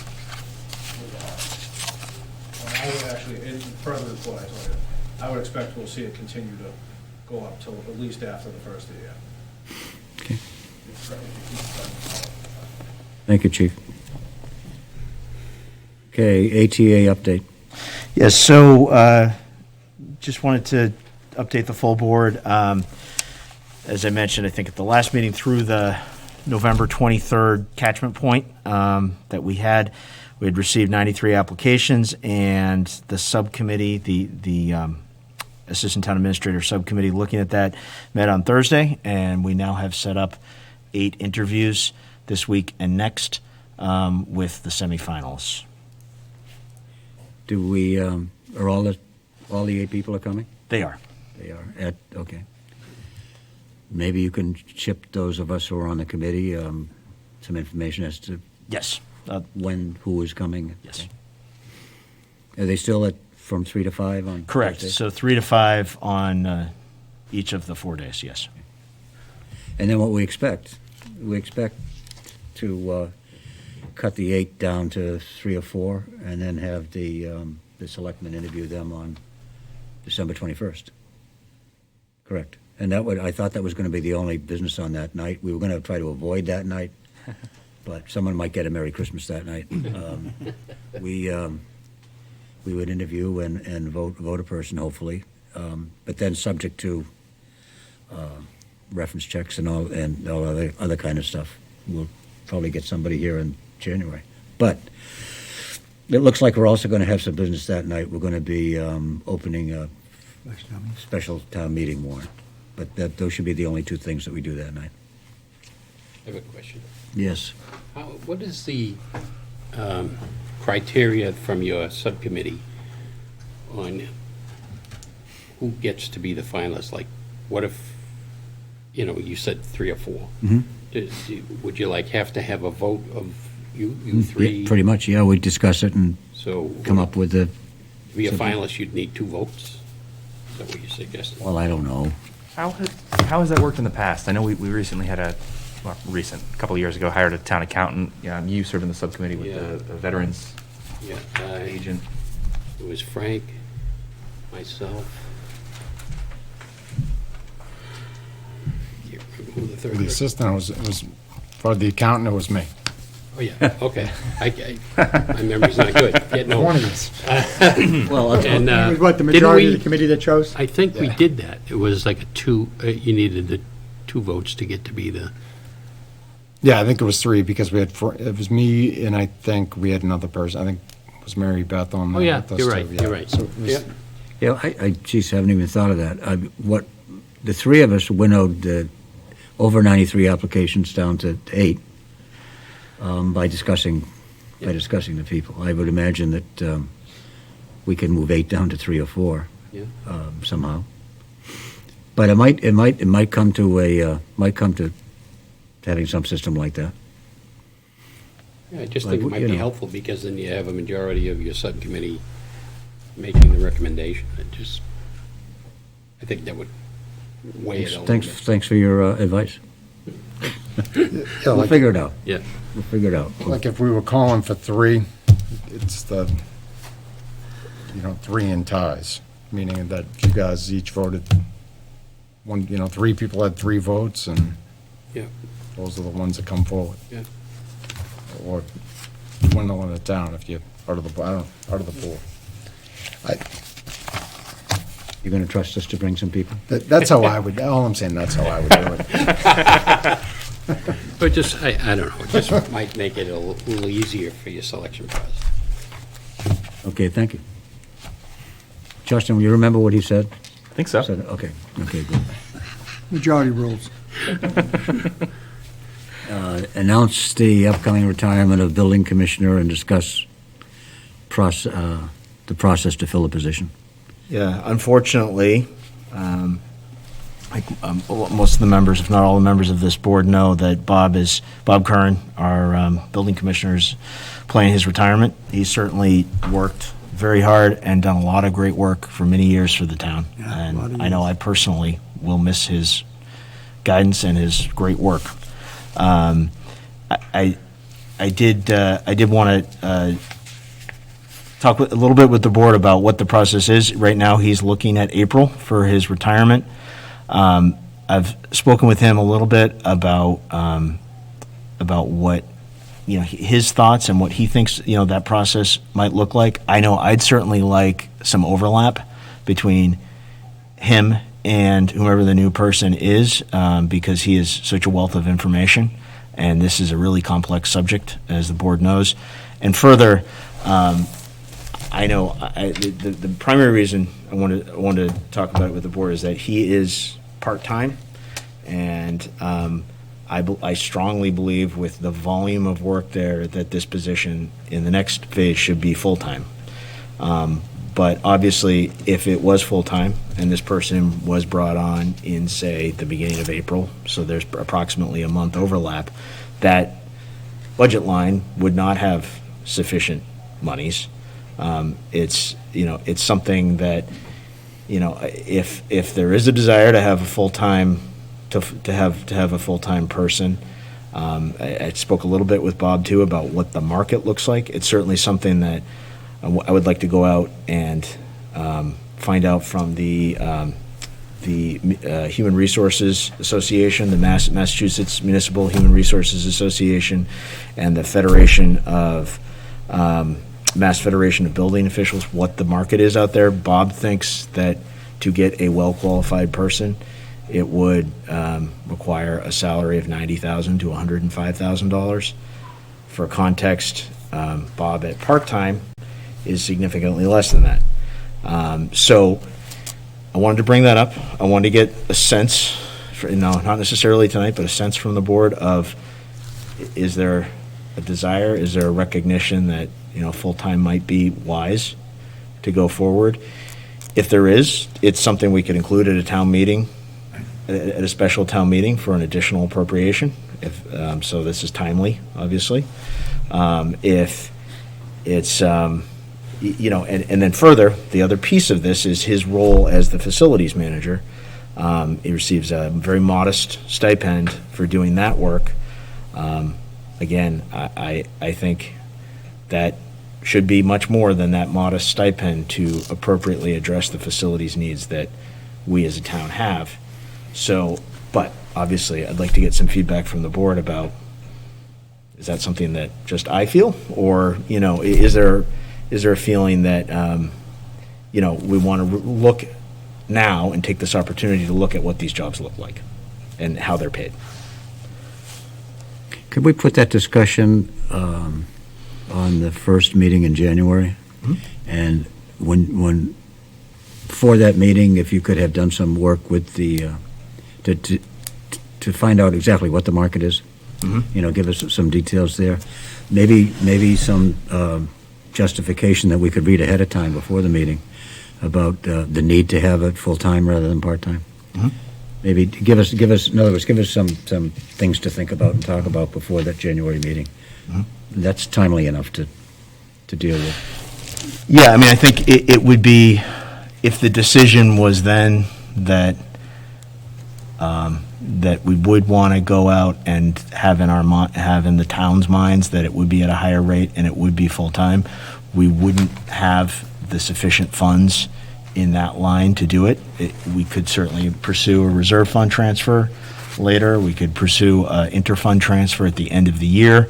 But if we did it in January, obviously it wouldn't, and we're doing a January town meeting, and the town meeting warrant, conceivably may close on December 21st, then it wouldn't be timely for that. Wouldn't be Just part- saying it out wouldn't be loud. part of it. Yeah, Well- that part of it.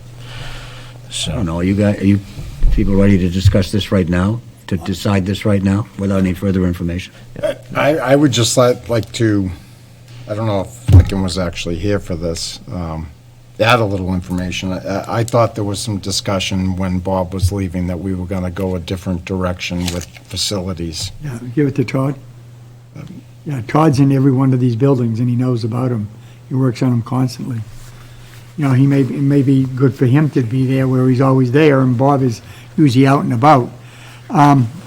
What would happen if we went with we hire a building inspector, we tell him part-time and possibly full-time, depending on what the annual town meeting, we can, I mean, we could. I think it would be much, in my opinion, it would be much harder to attract Somebody to a do quality that, candidate.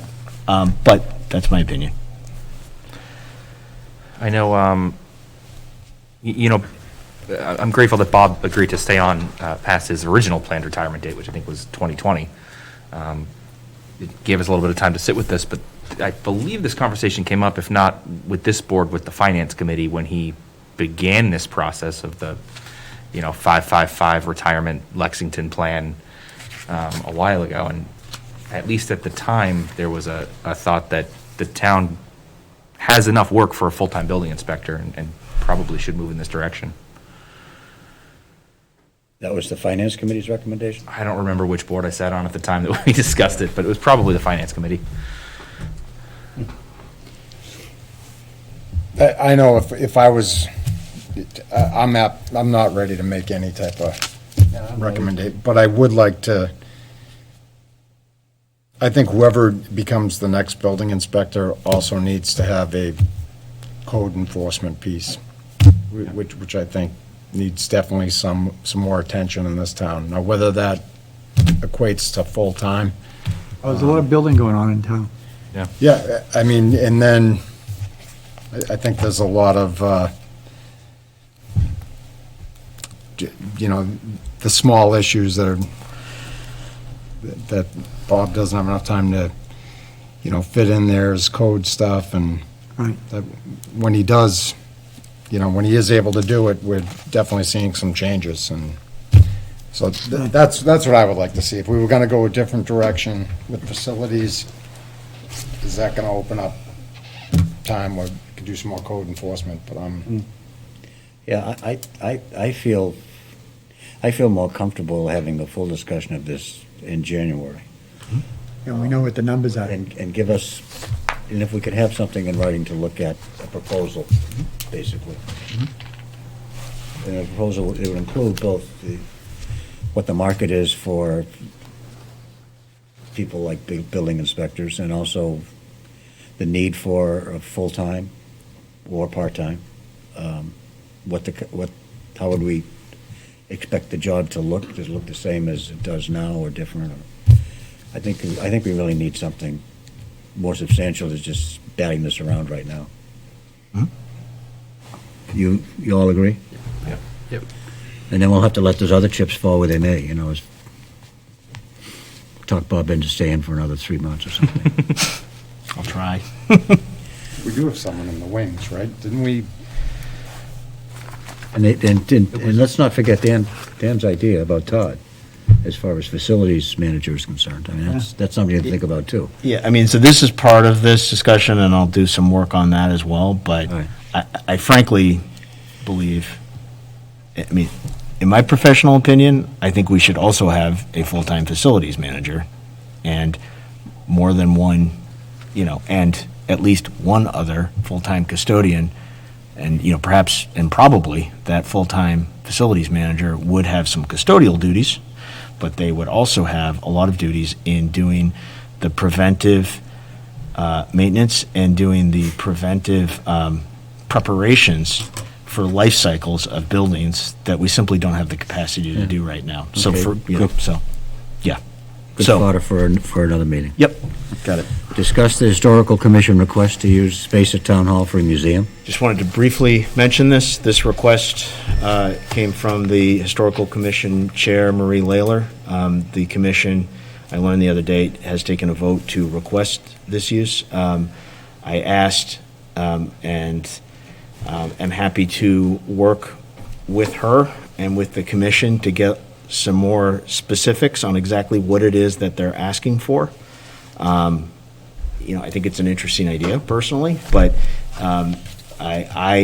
if asked, if she had originally requested to come before the board to ask for the use of the downstairs for a museum, and in my mind, that's very premature in terms of we don't know if there would be Americans with Disabilities Act implications. I suspect there probably would. What space are we talking about downstairs? The old police station. The old police Oh, station. police station. Correct. What exactly would they want to put on display there? Who would staff it? When would it be open? I think I think it's premature in my mind to come to the board, but I do think it's an interesting idea. I want to make sure the board knew it was out there, and I'm happy to work with Marie and the Historical Commission to try and get some specifics. Question. Yes. I'm a member of the Historical Society that John Campbell has been doing, and it's kind of fallen by the wayside because of the building scenarios, and I didn't know if Marie was planning on using some of the products that he's holding as part of that museum, or, because we have discussed this old police station area for quite some time about a possible museum for some of the things that both historicals have, and we even talked about like senior discounts on the real estate for people to man the desks and stocking and cleaning and things like that. And I really think we need a place for those things. While John Campbell may look young, he's not. And we would hate to have things get lost in the shuffle. There's a lot of good things down there, and I think that it would be in our best interest to try to come together with some kind of a plan. Like That's part of the conversation I want to have with Marie, Yeah. is and John, frankly, I think is that'd be great. does he wish to what if anything does he wish to donate to the town? Yeah. Where might we store that in the interim Right. before there might be a museum? So I think there's a lot of pieces here that need to be worked out. Yeah. Yeah. And some of the things that he has been consigned to him that other people own. Yeah. So there's a lot to talk about there, but it would be great to have him involved in the discussion. Definitely. Dan, did you have? Yeah, I'm an advocate of that. I mean, the old police station is a part of this building that we haven't used, other than some maintenance and things like that, and the garages are just becoming piled with whatever. It can be cleaned up. As far as being handicap accessible, we already have the walk going up to the old police station. We have that. I'm looking at that, and I'm looking at, like, with the senior center. The senior center is set up for handicap. There's no second floor. The old police station, there is no second floor. So I think we'd be all set that way. As far as going from the garage to the rest of the building, you may need a little walk up and make sure the doors are wide enough for a wheelchair. I think those may be the only issues, and being cleaned up. I think you would get enough volunteers to get that place cleaned out and used. As far as anything done to it that would work, I'd be willing to talk to Tom Hickey, our superintendent for South Shore Tech, where you have carpentry, metalwork, and see if they'd be interested. When we were looking at it, when we closed the police station, I had them do a walkthrough. And at the time, Bob Cohen was with us, and he was saying there's some certain carrying walls that need to be dealt with. And I can talk to Tom and see if, in fact, they have the time to get kids in there to do what needs to get done, because the kids today, not everything is being built new. There's a lot of renovations as far as carpentry and other things. And this would be great for the kids to learn. And, and as far as the cost, we'd have to pay, it's a 10% of the cost of the materials that we use. I think that's what they charge us.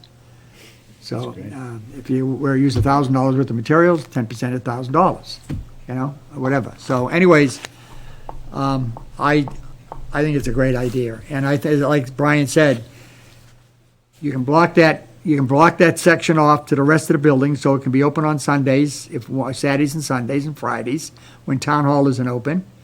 In the summer, it's a museum. People can go in there. You can have seniors working the door for donations. I'm certainly sure that the historical committee would put something together to get volunteers, because my wife and I always go to museums whenever we go away or something like that on vacation. She's always at one. And so all you see is workers there from historically the committee or society with a big bucket, and people put change in there. And, and may throw $5, $10 in there, and it's monies that they can use to restore what needs to get done. My thoughts. Okay, anything else? Anyone have any questions of the, I do. Last night, I'm watching Channel 25, and all of a sudden I hear on the news about Whitman Hanson. I didn't know anything about it. And I'm saying today, I'm out and about doing Christmas shopping, and if somebody asks me about it, I have no idea. I think that either the school department or somebody should have put an email out to at least this board, or maybe the chief could have, this board, so we know basically what happened. We don't need the specifics because that's, it's still under investigation, but at least say, yeah, no, everything's okay. It was just something that went down, and I knew nothing about it until I saw it on Fox 25. I said to my wife, did you know this? We're watching it. So it was just something I wish I knew about it before, after it happened, some emergency letter or something, email, so simple, that's all.